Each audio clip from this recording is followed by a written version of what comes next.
welcome to another episode of Wizard Goes Boom.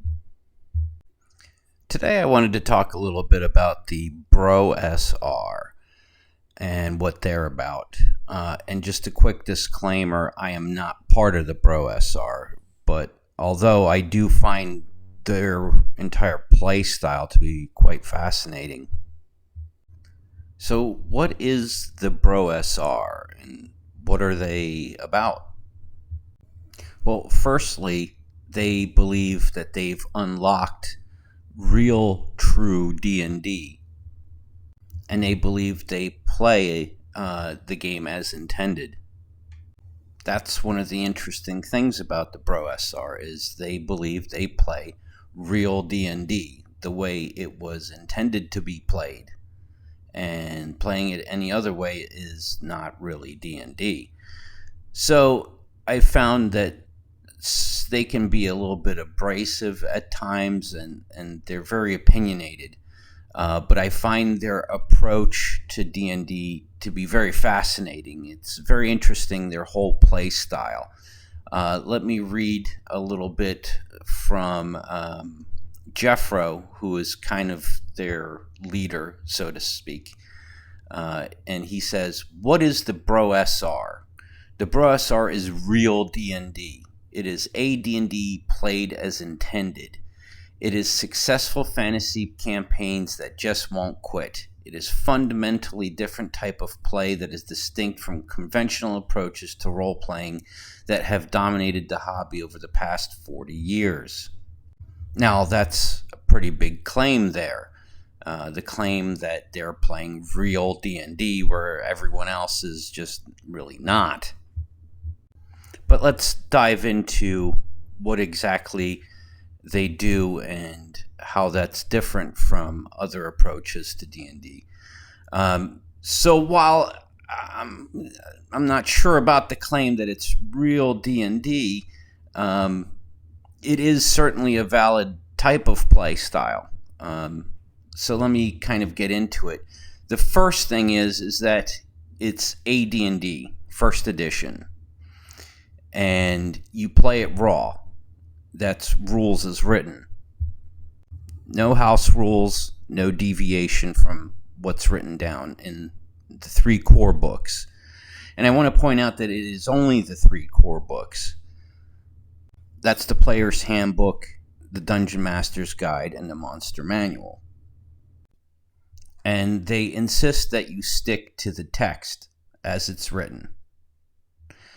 And of course, that's kind of interesting because I don't think even Gary Gygax played all the rules as written. I think he discarded some too. I think rules as written was mostly for convention tournament style play. I never played AD&D raw. I never ran AD&D, but I've been a player. And there were certainly rules that we tossed right out. For example, we would toss out segments. We wouldn't keep encumbrance rules. We didn't use the weapon type versus armor class tables either. But the BrOSR insists you keep it all. And only when you keep it all do you see the true intention that Gary Gygax had when he wrote AD&D.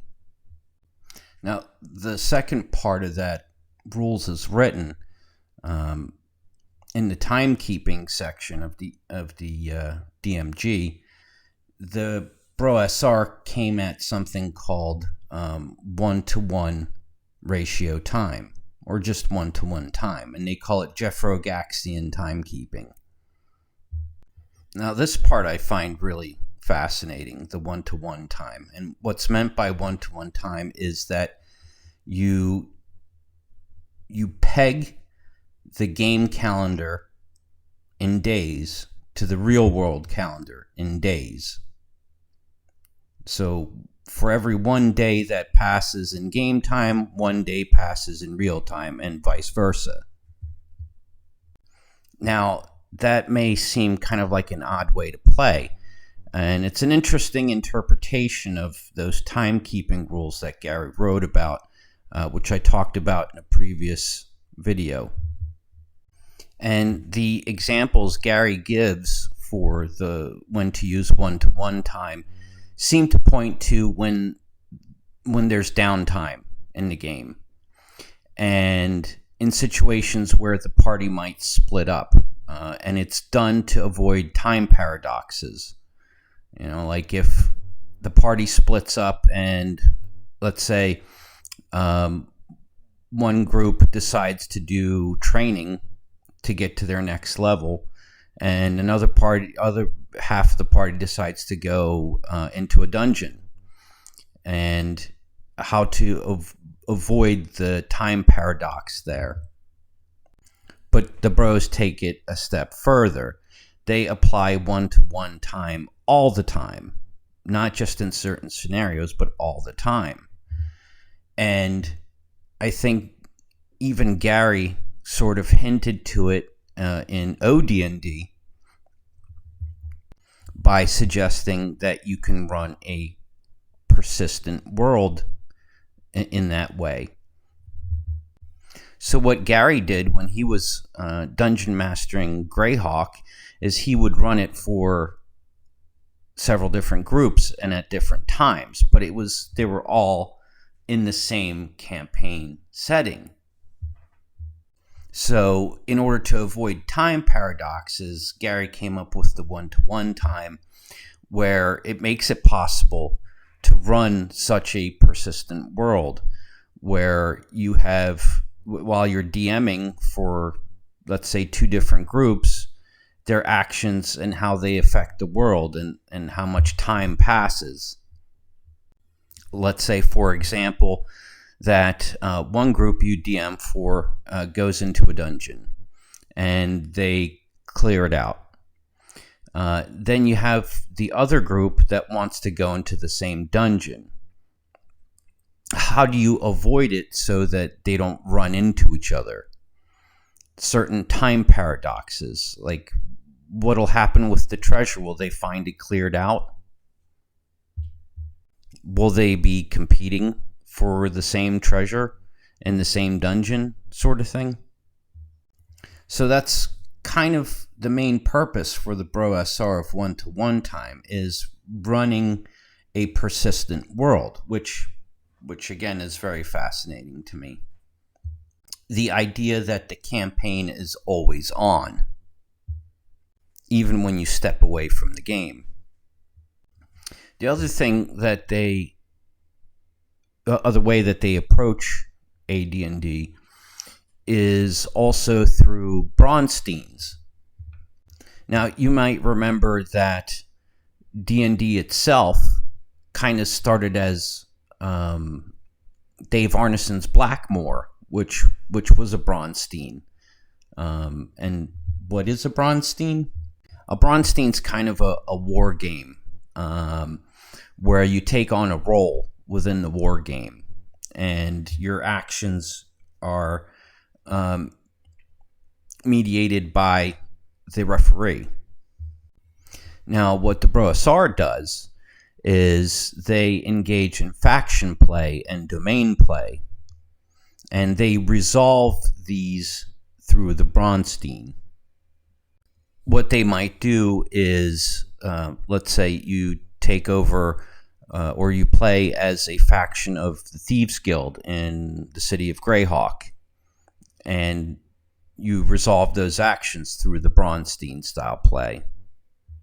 Or it could be another faction like a tribe of 300 orcs, and you could be role-playing as the leader of the orcs and how to resolve those actions within play using the Braunstein.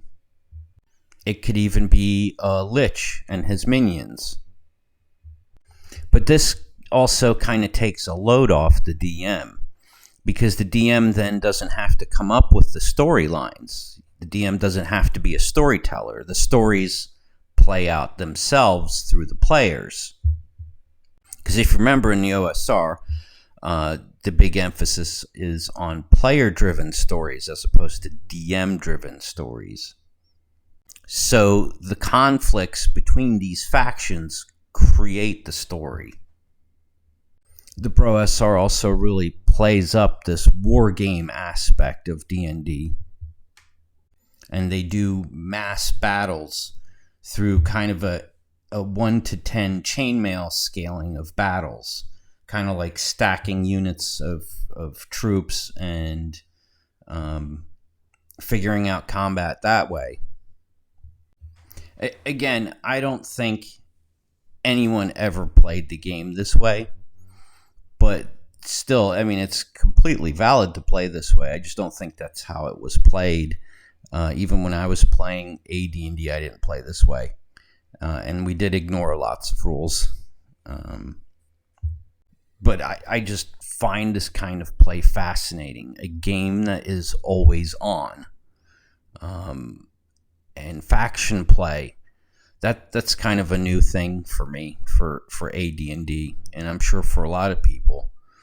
I'm sure some of you have done domain play, and that's when you finally hit name level and you get your own stronghold and followers. And the BrOSR really pushes the wargaming aspect of it. And I would say, rather than joining the BrOSR, because the bros are not always everyone's cup of tea, I'd be very interested in just kind of trying this mode of play out, especially the parts where I as a DM no longer have to come up with plot lines, that the factions will actually come up with the plot lines and them affecting the world. Let me know what you think of this mode of play, or just the BrOSR in general, down in the comments. And what I'll do is I'll post some links to their content in the description. Thank you everyone for watching, and I hope you have a great day.